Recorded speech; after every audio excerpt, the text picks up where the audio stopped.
Hi, Peyton Panthers. It's Mrs. Covarrubias, and the book I'm reading today is from some of our scholars that are learning about the sun. And they're doing the sun and the moon. So I'm going to read a book called The Sun is Kind of a Big Deal. Lots of facts. This is a non-fiction book because it has facts in it. But as you can tell, there's these are not real pictures, right? So the planets and the sun are going to be talking to each other. So that part of it is fiction, isn't it? But it's a non-fiction book. And it's written by Nick Seluk. Looks like he also did the illustrations too, because there's no illustrator's name there, just his name. So there we have our solar system. Remember, we read about that in another book. Remember, we read about Pluto, and it says, "Hello, remember me, Pluto?" And then can you see Earth? Earth is the third planet from the sun. So it's this one right here. The sun looks pretty cool, doesn't he?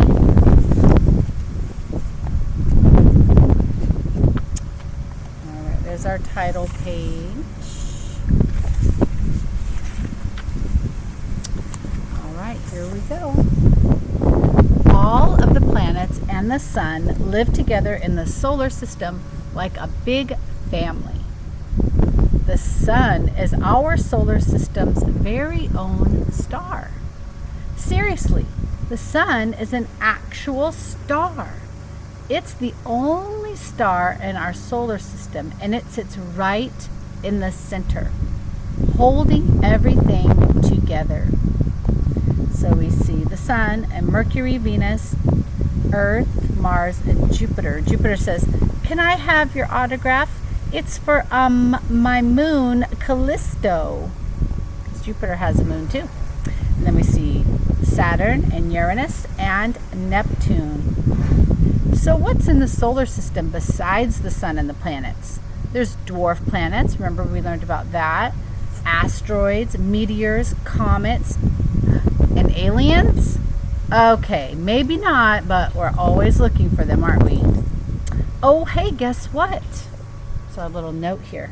Our solar system is just one of the many solar systems that exist. A galaxy is a group made up of billions of solar systems.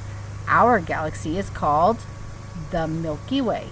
There are billions of galaxies out there, and together they make up the universe. Can you count to a billion? Wow. That might take a little while to count to a billion.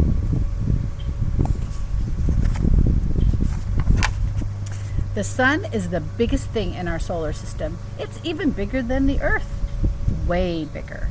Way, way bigger. Like over 1,000,000 times bigger. See that? This is the Earth compared to the sun. And it says, "Ow, it burns. This is why I keep my distance." There are much bigger stars than the sun, but all the other stars you see are really, really, really, really far away. Really? Really.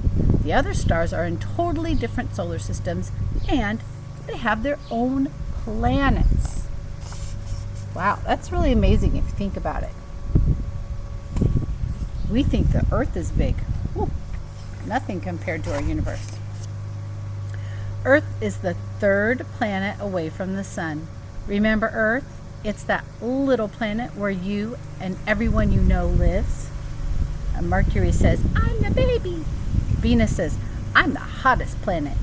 Earth says, "I have cats." Mars says, "Did someone lose a rover?"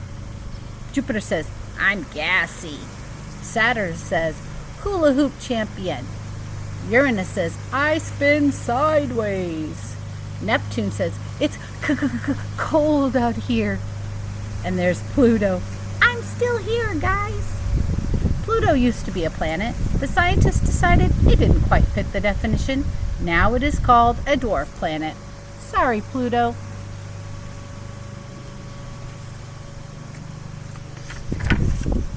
The planets move around like the sun like a big racetrack in space. Each planet has its own special path that it follows. This is called an orbit.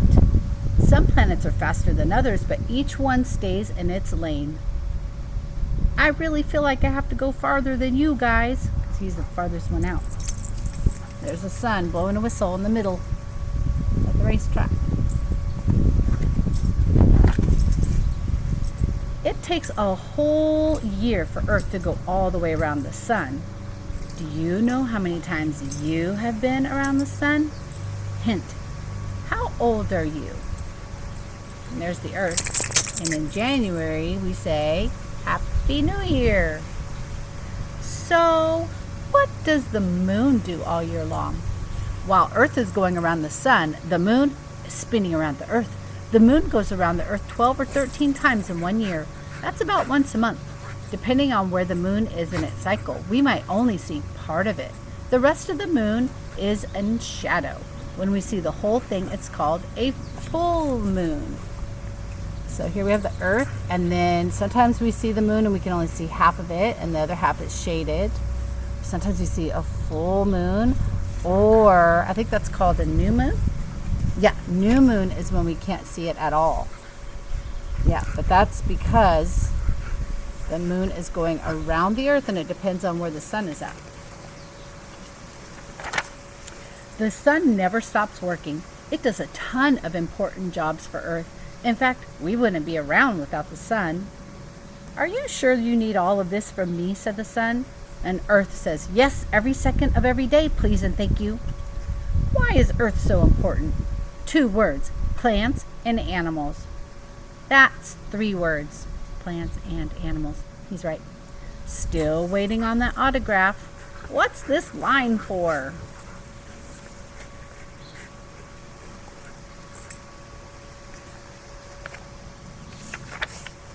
The sun gives us light so we can see, but it takes about 8 minutes for light to get to us because the sun is so far away.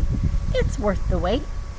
Earth spins around in a full circle every day, night and day. And the sun says, hi again, how was your night?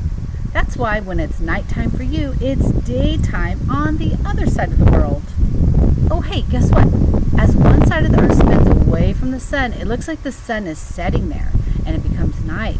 As that side of the Earth spins back towards the sun, it looks like the sun is rising. And you guessed it, breakfast time.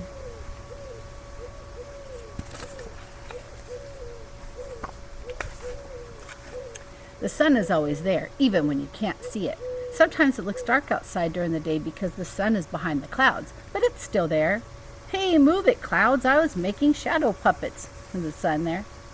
Once in a while it gets dark in the daytime because the moon gets in the sun's way. That's called a solar eclipse. Do you guys remember learning about that? And it only lasts for a little while. Look what I can do. See, the sun is behind the moon.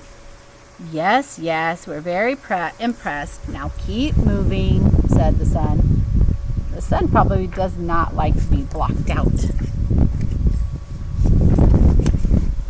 Keeping us warm is another really important job of the sun. The sun is hotter than you can imagine, way hotter than fire. Its temperature reaches millions of degrees in the center. Some places on Earth are warmer than others. Some parts of the Earth closest to the equator, that's this line that goes all the way around the Earth, the parts of the Earth closest to the equator are the warmest, and the parts of the Earth closest to the north and south poles are the coldest. Oh, hey, guess what? See that red line around the middle of the Earth? It's an imaginary line people invented called the equator. It separates the top and bottom halves of the Earth. See the sun keeping the Earth warm? Do you think he uses a blanket? So now we know it's colder near the poles of the Earth and warmer near the equator. Well, the parts of the Earth near the equator are getting the sun's heat from straight on. The north and south poles are getting the same amount of sunlight, but it gets spread out over a bigger area. Since these places have to share the sun's heat, they don't get quite as warm. North Pole, less direct sun. South Pole, less direct sun. Equator, more direct sun. While Earth is moving around the sun, it's spinning on a tilt. That means it's tilted this way. That's why we have seasons. There are 4 seasons. I bet you know what they are. Spring, summer, fall, and winter. Because of the Earth's tilt, the top half and the bottom half of the world experience the seasons at different times. That's true. My brother, he lives in Argentina, and they are getting close to winter now. When the bottom half of the Earth is tilted toward the sun, it is summer there. This also means that the top half of the Earth is tilted away from the sun, which makes it winter there. So here it's summer, and up here it's winter.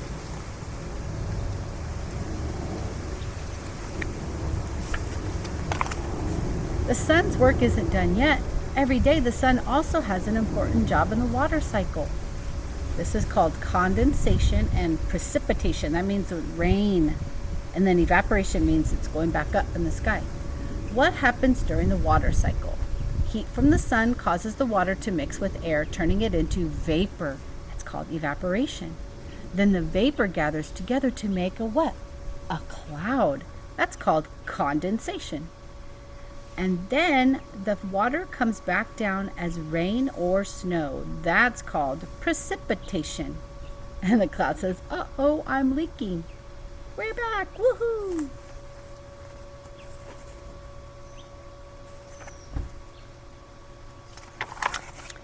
The water cycle is important for all living things, but especially for plants. Plants need water and sunlight for photosynthesis.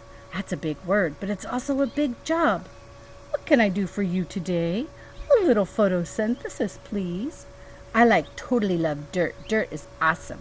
I love it. What do I owe you? Oxygen. Photosynthesis is when a plant uses light from the sun, water from the water cycle, and carbon dioxide from the air to make food for energy to help it grow. During photosynthesis, plants make oxygen. That's what animals and people need to breathe. Take a deep breath. You just breathed in a lot of oxygen. Oxygen doesn't have any taste, but it's always there. We can't live without it. If the sun wasn't helping out with photosynthesis, we wouldn't have any oxygen. It looks like the grass is going to the plant is going to the salon. The sun is pretty great. It's always around, keeping the whole solar system together. It gives us light and keeps us warm. It brings us rain and grows plants to produce the oxygen we breathe. It's such a big part of our lives that we wouldn't be able to live without it. The sun works really hard to help us out. That's kind of a big deal. The end. Did you enjoy that? I thought that was pretty good. I hope you learned a lot about the sun. See you soon.